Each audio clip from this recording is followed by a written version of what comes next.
लेकिन दुर्भाग्य यह है, और मुझे कहने की हिम्मत दीजिएगा, जिस कश्मीर के माननीय मुख्यमंत्री तक ये कहते हो कि मुझे ऑटोनॉमी चाहिए, मुझे ऑटोनॉमी भी उस तरह से चाहिए जैसे कि अलग कंट्री को पूरी स्वायत्तता दे दी गई हो।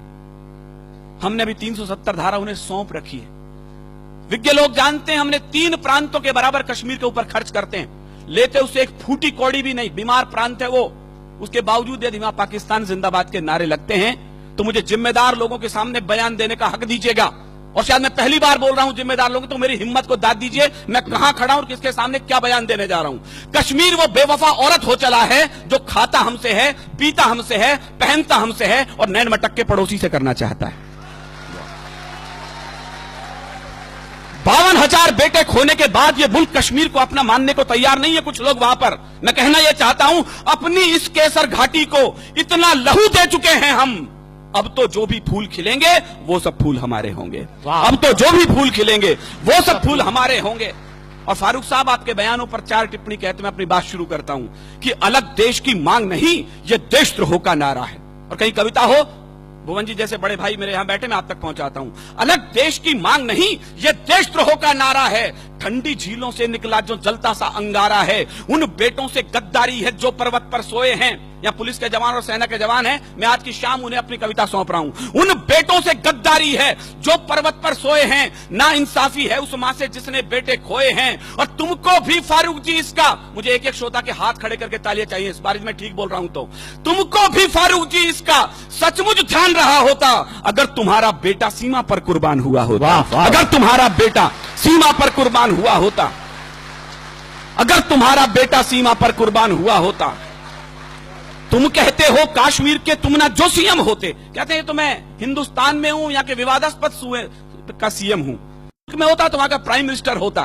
फारूक साहब, हिंदुस्तान में राजस्थान वो मिट्टी है जैसे इतिहासों को आईने दिखाए, एक आईना मैं दिखाता हूं। तुम कहते हो काश्मीर के तुम ना जो सीएम होते, जाते पाकिस्तान वहां पर तुम उनके पीएम होते। फारूक जी अगर पाकिस्तान का, मुझे आपकी कमजोर तालियों के बीच कविता पढ़नी पड़ रही है, मेरा दुर्भाग्य भी हो सकता है। फारूक जी अगर पाकिस्तान का कुछ इतिहास पढ़े होते, फांसी के तख्ते पर तुम भी भुट्टो संग चढ़े होते।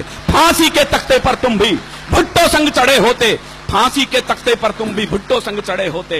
ये तो हम हैं जो गद्दारों को कुर्सी दे देते हैं, आस्तीन के सब सांपों को छाती पर सह लेते हैं। कोई रण में जीती भूमि भी वापस कर देता है, कोई सेना के लोहू से शाही को धो देता है, कोई मजहब के नारों से अलग देश बंटवाता है, कोई उग्रवादियों से जाकर हाथ मिलाता है। लेकिन ये तो हम लोगों की, मुझे केवल इशारे में नाम नहीं लेना, बोलना है, लेकिन ये तो हम लोगों की सब किस्मत में होना था। कुछ ऊंचे लोगों की गलती जीवन भर को ढोना था, कुछ ऊंचे लोगों की गलती जीवन भर को रोना था, कुछ ऊंचे लोगों की गलती जीवन भर को ढोना था। अच्छा होता, पता नहीं कितने लोग समझेंगे, अच्छा होता अगर पटेल कुछ लोगों को झटका देते, कुछ को आजादी मिलते ही फांसी पर लटका देते, कुछ को आजादी मिलते ही फांसी पर लटका देते। फिर ना कश्मीर का झंझट ना खूनी होली होती, फिर ना कश्मीर का झंझट ना खूनी होली होती, ना बंदूकों के साये में मेहंदी और रोली होती। अगर कबूतर श्वेत नहीं, यहां गुरु गोविंद सिंह के बेटे बैठे, मैं इनकी पगड़ी को गुरुद्वारा मान करके प्रणाम करना चाहता हूं। संजय ने अभी बताया, चुटकुलों की कौम बना के रख दिया हमने सरदारों को। माफ करें साहब, ये बलिदानों की सबसे बड़ी कौम थी। हमारे बड़े कवि बताते हैं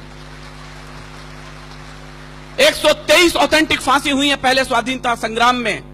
आपकी तालियां इस बात को फख्र से बड़ा कर सकती है उनके बलिदान को कि 83 बेटे सिख मां की कोख ने दिए थे उसके लिए। क्या बात। हरिओम जी लिखते हैं, हम कर्जा खाए बैठे हैं गुरु गोविंद की कुर्बानी का, हम क्या एहसान चुकाएंगे उनकी आंखों के पानी का। हम उनकी गणना करते हैं आजादी के आधारों में, जिनके आगे जिनके 2-2 बेटे चिन गए दीवारों में, जिनके आगे जिनके 2-2 बेटे चिन गए दीवारों में।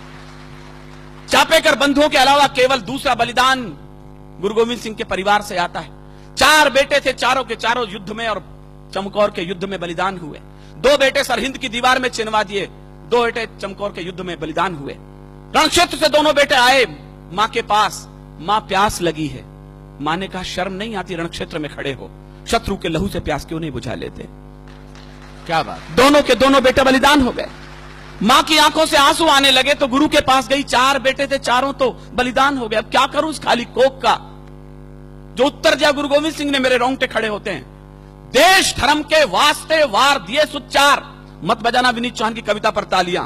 यदि उठ सके तो उन बलिदानियों के नाम उठे जिनकी बदौलत आज हम यहां खड़े हैं। देश धर्म के वास्ते वार दिए सुत चार, अरे चार मरे तो क्या हुआ, ये जीवित कई हजार। वाह वाह, चार मरे तो क्या हुआ, ये जीवित भाई, कई क्या बात है हजार। विनीत भाई, चार वाह, मरे वाह। तो क्या हुआ, ये जीवित कई हजार। वाह। अगर कबूतर श्वेत नहीं, मेरे इशारे की भाषा, मेरी मजबूरी देखिए मुझे किन लोगों के सामने क्या बोलना है और अपनी बात भी कहनी है।